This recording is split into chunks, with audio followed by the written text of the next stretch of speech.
When you look back at the late 1960s, it's hard not to feel a sense of awe at the audacity of American automakers.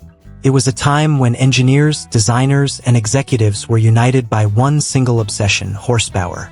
Every year, Detroit's Big Three rolled out new models that were faster, louder, and more outrageous than the last.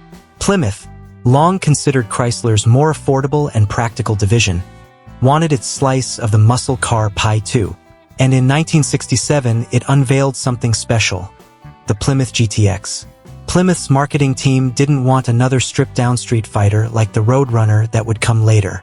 The GTX was intended to be a different kind of animal, a blend of brute power and subtle refinement, a muscle car for the man who wanted to go fast but still arrive in style. It was a high-performance statement wrapped in class. That was the pitch, and for the most part, it worked. The GTX wore its name proudly, a badge that signified Gran Turismo Experimental, and it backed up that flair with the mighty 440 cubic inch Super Commando V8 as standard equipment. From the beginning, the GTX was a symbol of controlled aggression. While the Road Runner went for bare-bones simplicity, the GTX came loaded with comfort features, plush interior trim, and a level of finish that hinted at luxury. It was the gentleman's muscle car, the kind of vehicle you could take to a Saturday night drag race and then drive to church the next morning without shame. And yet, under the hood, it was pure savagery. The big block engines produced a thunderous growl that shook windows and commanded attention wherever it went. By 1971, the GTX had cemented its legacy as one of the definitive names in Mopar performance. But the winds of change were already blowing. The early 1970s brought a perfect storm that would bring the muscle car era to its knees. Rising insurance rates, fuel crises, and tightening federal emissions regulations were closing in on Detroit's horsepower playground. For Plymouth, that meant saying goodbye to the very engines that had made the GTX legendary, the 446 barrel and the 426 Hemi. By 1972, the GTX nameplate technically disappeared, consigned to the history books, or so it seemed. But Plymouth wasn't ready to let go entirely. The badge lived on, quietly reborn as a high-performance option package on the Road Runner. If you ordered your Road Runner with the 444 barrel, you got the GTX treatment by default. It wasn't a separate model anymore, but the spirit remained. Still, the world had changed. Gasoline prices were rising, and the days when buyers cared only about speed were gone. Muscle cars were no longer heroes, they were becoming relics. And yet, for 3 more years, the Road Runner GTX soldiered on, defiant in the face of an industry retreating toward economy and restraint. In 1972, Plymouth managed to move just 672 units. The following year, that number barely crept up to 749. Then came 1974. By then, the writing was on the wall. America had endured its first major oil crisis, and performance cars were viewed as dinosaurs. Yet for a small, dedicated group of buyers, true believers in Mopar's golden age, the 1974 Plymouth Road Runner GTX was a last chance to hold onto something special. Plymouth built just 386 of them that year. That's barely 4% of total Road Runner production. Each one carried the same heart: a 440 cubic inch V8 good for 275 horsepower and a mountain of torque at 375 pound-feet. On paper, it was no longer the fire-breathing monster it once was, but in spirit, it still pulsed with that same rebellious energy. What made the 1974 Road Runner GTX so unique wasn't just its rarity. It was the symbolism. It represented the end of an era, a final echo of the thunder that had once defined the streets of America. After that year, the GTX name would vanish entirely. Plymouth itself would eventually fade into history, leaving behind only a handful of survivors and the memories of when Detroit ruled the roads with iron fists and chrome smiles. Among those few survivors are the cars that still tell stories. Stories of burnouts, midnight runs, and the sound of big block fury echoing across small-town America. One such example recently surfaced in the hands of classic car prospector Dennis Collins, who discovered a 1974 Road Runner GTX finished in a beautiful shade of Dark Moonstone Metallic. This wasn't just another muscle car sitting forgotten in a barn. It was a rare machine from a year that many collectors barely remember. A piece of living Mopar history. Though the Dark Moonstone Metallic car featured by Collins wasn't one of the ultra-rare 25 promotional cars built that year, it still captured the imagination of enthusiasts. A semi-survivor, it retained much of its originality, including its paint, interior components, and factory details. But the years had taken their toll. Its original 440 engine was long gone, replaced by what's known as a blank pad warranty block.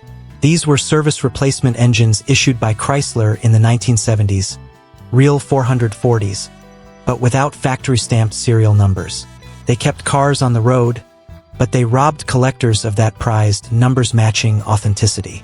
Even so, the engine under the hood kept the legend alive. The car still fired up, still ran, still moved under its own power.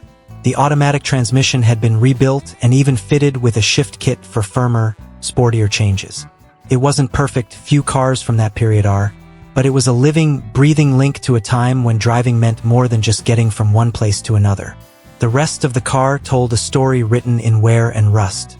The lower body panels showed bubbling corrosion, the trunk lid may have been replaced, and the interior carried the kind of patina that only decades of real use can create.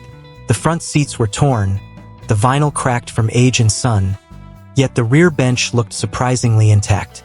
The door panels and flooring, too, were in decent condition, a testament to the durability of Plymouth's materials even in the face of neglect. Rust, of course, is the inevitable enemy of any unrestored classic, and this GTX was no exception. Surface rust crept across exposed areas, a reminder of its time spent under open skies. But there was something hauntingly beautiful about it.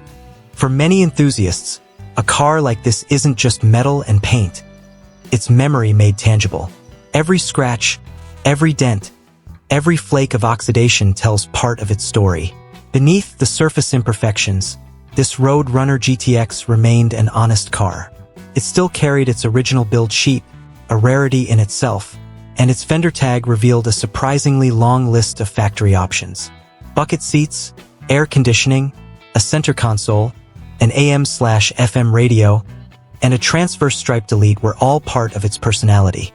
And then there was that color, Dark Moonstone Metallic, paint code KL8. Among Mopar fans, this hue is considered something of a unicorn. Exact production figures don't exist, but most agree it was likely a low two-digit number of cars that ever left the factory in that shade. For collectors, details like that matter. They elevate an already rare car into the realm of true exclusivity. And while the 1974 Road Runner GTX will never command the same prices as the fire-breathing 1970 Hemi cars, it has something those older brutes lack, a poignant sense of finality. It represents not just what the muscle car was, but what it became. It's the bookend to a story that began in a cloud of tire smoke and ended with a sigh of nostalgia. On today's market, a 1974 Road Runner in excellent condition might fetch around $25,000. The GTX variants, with their big block credentials and limited numbers, can push closer to $30,000 or even $40,000 for the best examples. But buying and restoring a car like this isn't about making money. It's about preservation. It's about rescuing the last echoes of a time when performance mattered more than practicality, when cars had personalities as loud as their exhaust notes. The GTX in question runs and drives, though the engine reportedly has a noise. That's mechanic speak for trouble ahead, maybe a bearing, maybe a valve train issue, maybe something worse. But for a restorer, that's part of the adventure.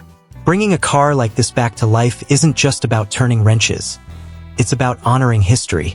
There's something deeply romantic about the process.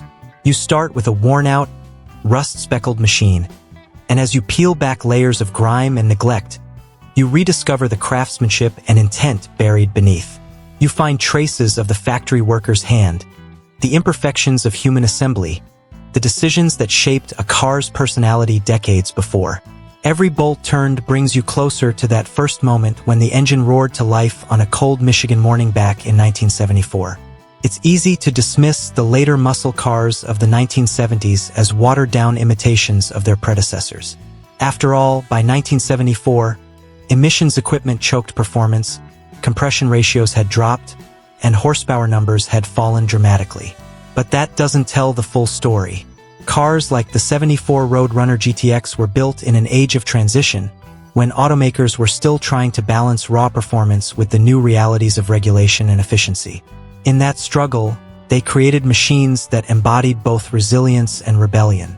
Drive one today and you'll feel it instantly, the weight of history in the steering wheel, the deep rumble of the 440, the long hood, short deck proportions that made American muscle so unmistakable. Even in detuned form, the 440 still offers torque that could flatten your spine. It's an old-school kind of power, immediate and visceral, the sort of sensation that modern cars, refined and digital, can't replicate. And then there's the way people react. Pull into a gas station in a 1974 Road Runner GTX, and you'll attract a crowd.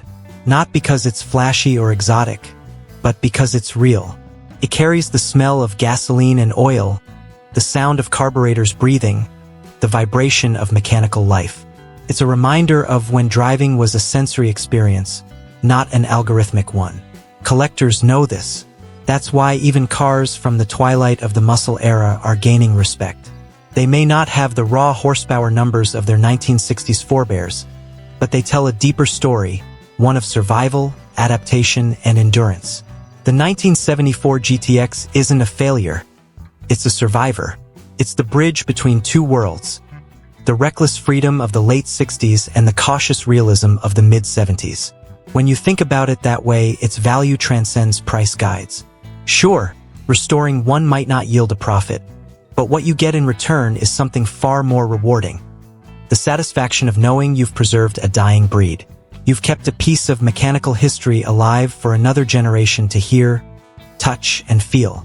The car Dennis Collins found in South Dakota, now up for auction, represents exactly that opportunity. With a current bid of $7,800 and no reserve, it's not a glamorous investment, but it's an honest one. Whoever wins that auction won't just be buying a car.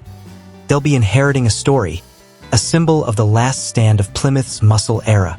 Maybe that's the best way to appreciate the 1974 Road Runner GTX. Not as a collector's item to hide under a cover, but as a relic meant to be driven, wrenched on, and shared. Cars like this were built to be used, to be heard, to leave rubber on the pavement and smiles on faces. In the grand narrative of American performance, the GTX is both an exclamation point and an elegy. It began life as a statement of luxury and power, evolved into a street legend, and ended as a quiet goodbye to everything that made the muscle car era great. It reminds us that every machine, no matter how mighty, eventually faces its sunset. But it also reminds us that legends don't fade, they echo. So when you see a faded Dark Moonstone Metallic Road Runner GTX sitting quietly under a tree somewhere, don't see a relic. See the spirit of an age that refused to bow quietly. See the gleam of chrome that once reflected the dreams of a generation. See the ghost of a 440 engine that, even when silenced, still speaks volumes. Because in the end, cars like the 1974 Plymouth Road Runner GTX aren't just about horsepower or rarity.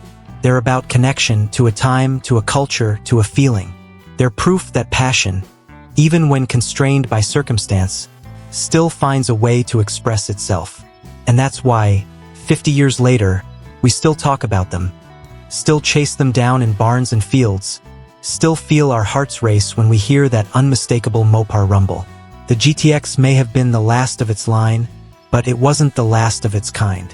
It lives on every time someone turns a wrench, fires up a V8, and remembers what it felt like when the open road was an invitation, and freedom had a soundtrack measured in cubic inches.